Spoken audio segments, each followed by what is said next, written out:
iyi si ya crypto world ngiye nyita crypto world kubera ko iyo tubyise virtual assets hari ukuntu tuba twashyizemo rangaje politique oya ntago ari rangaje politique ubuvandimwe ashobora kuba nuko ushaka bivugaho biratandukanye harimo ibintu byinshi ariko ngiye nyita crypto world kubera ko nawe mu ijambo wagira icyo bivugaho ndahita bimuha kubera impamvu utamufatirana ukamuvugira ibitari byo oya impamvu ndabivuga uko mbyumva impamvu ngiye mbivuga gutyo ndeba ikidomina cyane kurusha ibindi naho iyo ugiye kureba virtual assets ni ibintu byinshi cyane ariko ngiye ndeba ama business adomira cyane kurusha ayandi iyo tugiye muri fintech harimo n'ibintu byinshi cyane birumvikana aba business atandukanye ariko muri iyi si reka ngiye nibande muri crypto world kuko ibi bizakora no kuri izi business zitandukanye yego crypto irimo harimo n'izindi zitandukanye nibanze ngiye kubyоmbamo harimo nyine dukeneye abantu benshi bakeneye ubumenyi ndayambaje dusobanurire wa mugani harimo crypto n'ibiki okay iyo tuvuze virtual asset ubundi nituvuga crypto mwese mumaze kujya muri domaine y'ikoranabuhanga harimo ijambo cryptography yes riri muri la technology ya blockchain ariko twebwe muri principe nyinshi twagiye dusoma z'ibigo international standard setting bodies hari naho bakubwira ngo ube technology neutral kuko wereba service urimo gutanga wayitangira muri blockchain yaba ari cryptography yaba atariyo ariko it is the same service you are offering niyo mpamvu rero twebwe tuvuga ko bishobora kujya hanze ya crypto mu gihe reka nkwe nk'urugero nk'ubu nubwo turimo turavuga tokenization ya real world assets ushobora kuyitokenizinga utayikoresha wenda na blockchain ugashaka indi technology ni urugero ntanga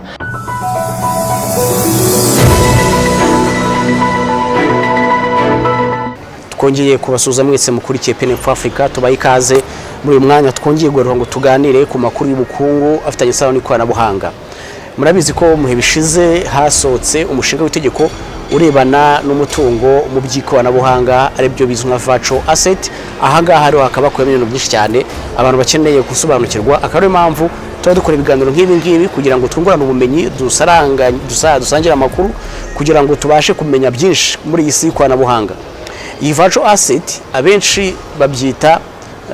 isi ya crypto. Ikindi abantu bakwiye kumenya nuko iyi virtual asset uyu mushinga w'itegeko uzatanga amahirwe ku bantu bashaka gushora imari muri ibi bintu bya technology yaba ari technology ishingiye kuri blockchain ari byo twita bya cryptocurrency muri rusange ndetse n'ibisano nabyo harimo kandi guha amahirwe abantu bashaka kuba babyaza umusaruro ibi bikorwa by'ikoranabuhanga.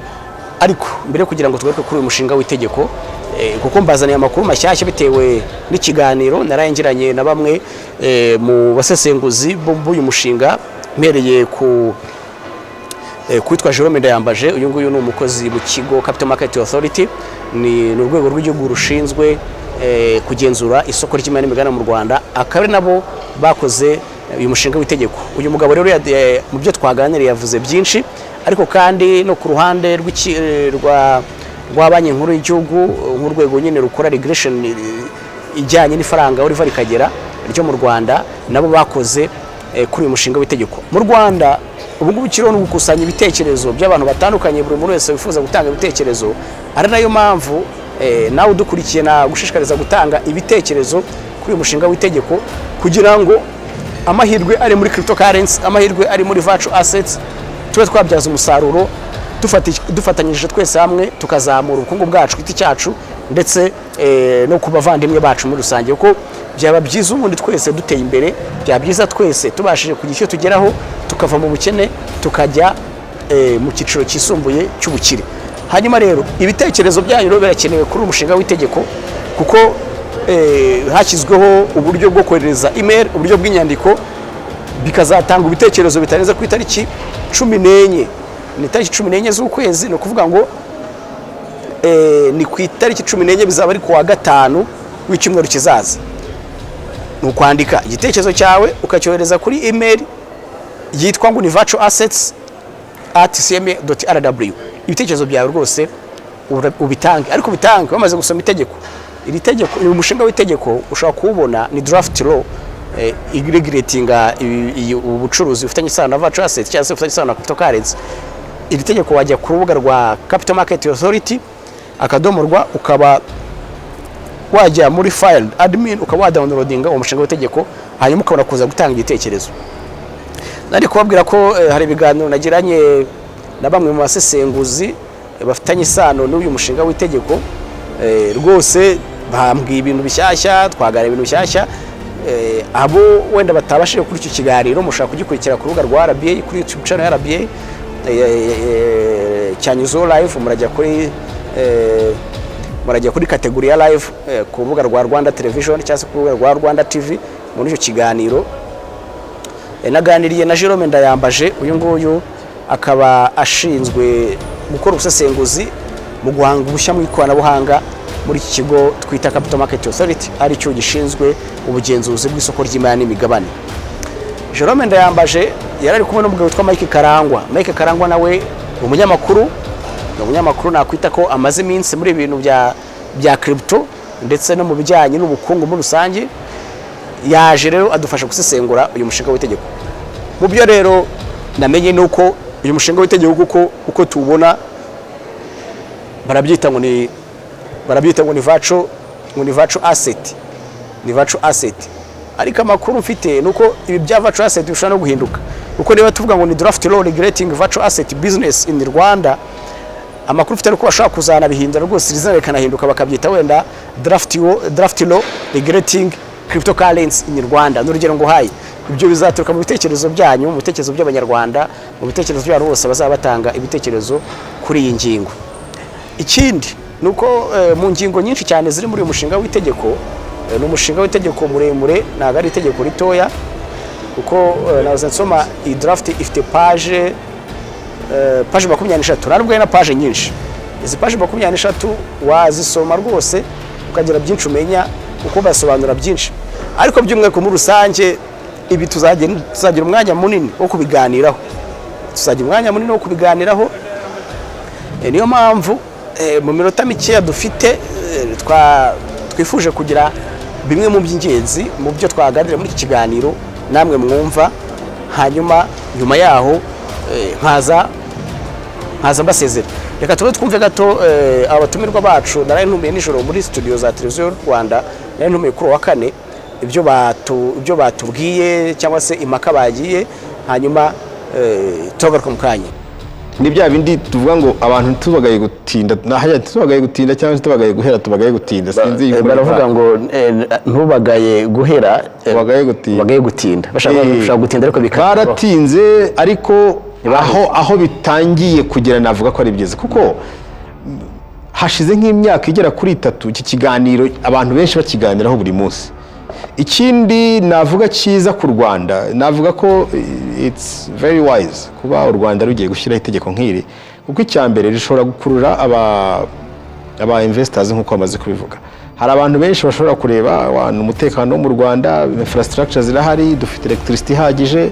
nubwo nabonye ibya mining ibyo bitazaba birimo nabyo bibujijwe, harimo prohibitions, ngira ngo abantu baze kubisoma barebe. Ariko abantu bakareba kuri iyo stability u Rwanda rufite, iyo visibility u Rwanda rufite, bakahatangiza ibigo byabo bikora business ya virtual muri bijyanye na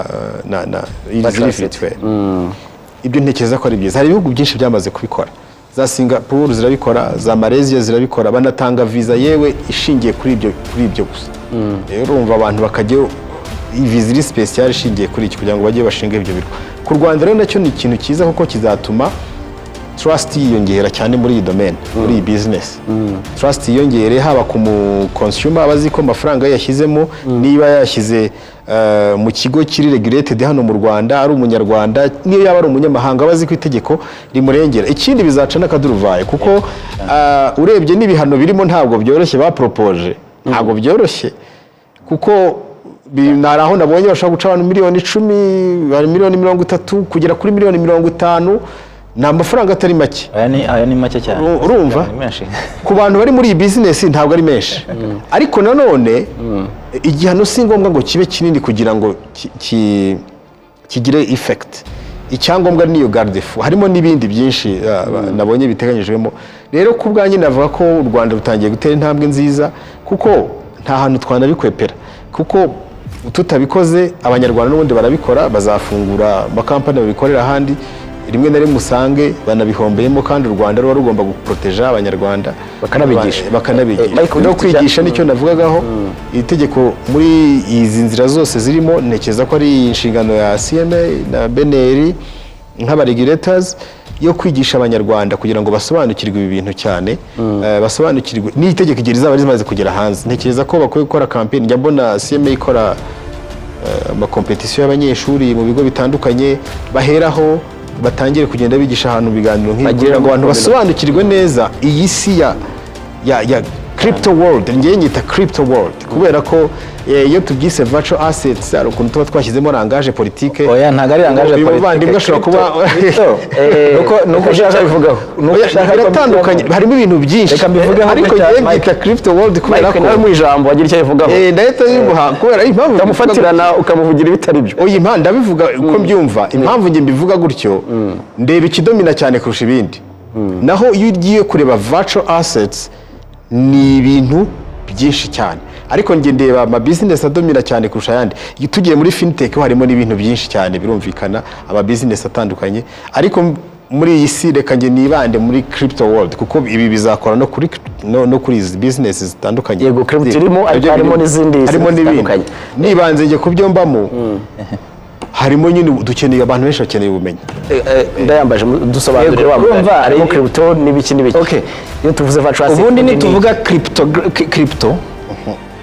mu mwese mumaze kujya muri domaine y'ikoranabuhanga harimo ijambo cryptography yes riri muri la technology ya blockchain ariko twebwe muri principe nyinshi twagiye dusoma z'ibigo international standard setting bodies hari naho bakubwira ngo ube technology neutral kuko wereba service urimo gutanga wayitangira muri blockchain yaba ari cryptography yaba atariyo ariko it is the same service you are offering niyo mpamvu rero twebwe tuvuga ko bishobora kujya hanze ya crypto mu gihe reka nkwe nk'urugero nk'ubu nubwo turimo turavuga tokenization ya real world assets ushobora kuyitokenizinga utayikoresha wenda na blockchain ugashaka indi technology ni urugero ntanga ariko wenda uyu munsi tokenization tuzi iraba iri muri blockchain ariko ejo ni hazindi technology blockchain yaje ejo bundi ejo zirimo ziragenda ziza ari nyinshi icyo gihe tokenization tuzayireka ni hazindi technology idafite cryptography ibintu twakoraga tuzabira aho niho ndashaka kwibaza rero navuga ngo ndaza kukikubaza impamvu rero itegeko ntago rizaba ari technological neutral muri kabanza soza igitekerezo icyo ndashaka kumubaza impamvu ahubwo n'iki kiganiro ntashaka ko ariho tujya cyane kuko ubundi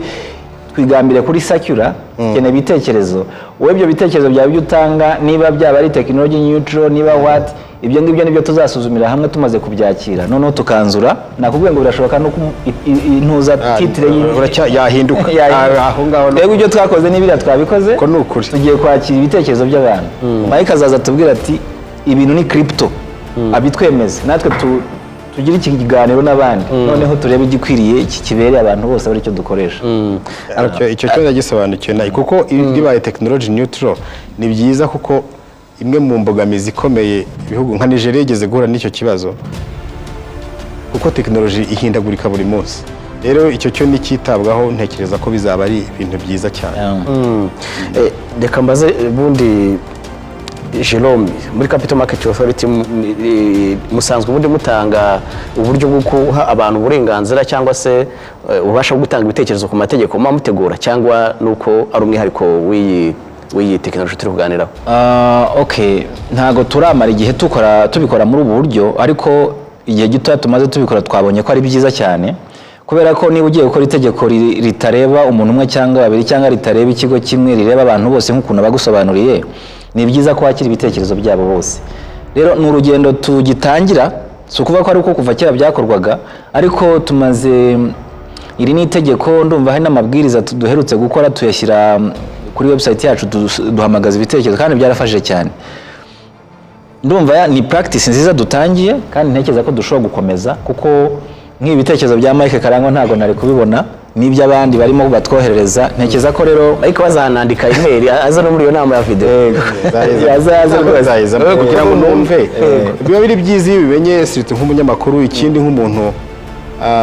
ukorana kenshi n'abantu bari muri iyi domaine iyo bimenye biba byiza ari n'ukuntu ushobora kwenteresa umuntu wakorera gahanda ukambwira ati ariko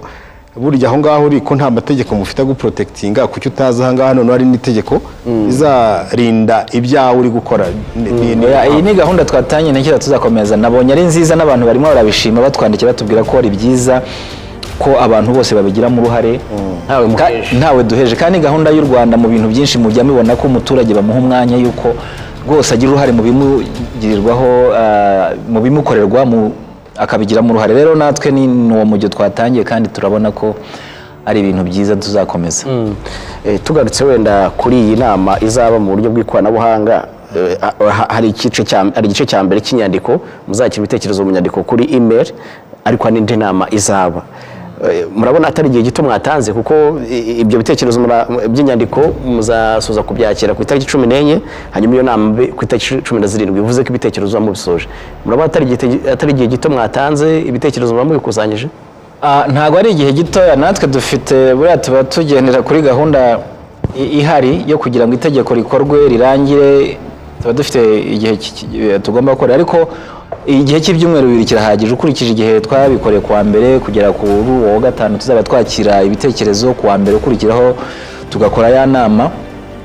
Ahubwo wenda bavuga ngo twebwe twihaye akazi kenshi kuko bya bitekerezo byose kubikusanya muri weekend ukagira icyo bivugaho mu gihe uzaba uri mu nama na akazi katazatworohera, ariko ku bandi bose bo nta kibazo bafite. Ibitekerezo tuzarangiza kubyakira kuwa gatanu, kuwa mbere dukora inama tuganire kuri bya bitekerezo. Hari n'ibindi wenda umuntu uzaba atashoboye kwandika, ariko ntekereza ko igihe gihagije, cyane cyane icyo dukeneye ni ibyo bitekerezo abantu bazatanga, kandi ibyumweru ni byiza kugira ngo umuntu abe yatekereje kuko uyu munsi tumaze kwakira byinshi kandi haciyeho iminsi 2 cyangwa 3 urumva kurageza kuwa gatanu w'ikindi. Icyo kintu uvuze na wa mugani mise nkibaza ubwo si akazi kenshi kuri mwebwe? Ariko turakorana, turitsinda, turakorana n'abantu bo muri Beneri, turakorana nta kibazo, kandi nta n'ikindi ni ukubisoma ukabisesengura gusa ukareba ugakuramo nka cya kintu nakubwiye cy'umuntu wakoraga advertisement ya company, ibindi byose ukabigumana. Niko kazi tuzaba dufite muri iyo weekend, ariko turumva ko nta kintu bizaba bitwaye. Karangwa, wowe warutangiye kubivugaho muri Central Africa ko hari n'uburyo bakora n'izo ATM. Uvuze ATM ahubwo bari much advanced ku Rwanda ku buryo ibihugu byinshi bishobora guhitamo uko bibikoresha. U Rwanda ruri ku rwego rw'itegeko, yenda numvise no mu gihe kiri imbere ko ngira ngo nabonye ikiganiro mu minsi nk'ibiri ishize cya guverineri wa Banki Nationale avuga ko n'ifaranga koranabuhanga ry'u Rwanda inyigo yaratangiye, kandi bamaze kubona findings zavuye muri iyo nyigo yararangiye, ibindi ubu bari kwitonda kugira ngo barebe uburyo byakorwa bibereye u Rwanda. So urumva iyo ni intambwe nitubona yo faranga koranabuhanga rya Beneri nabwo izaba ari intambwe iza yunganira n'aya mategeko. Urumva ni icyerekezo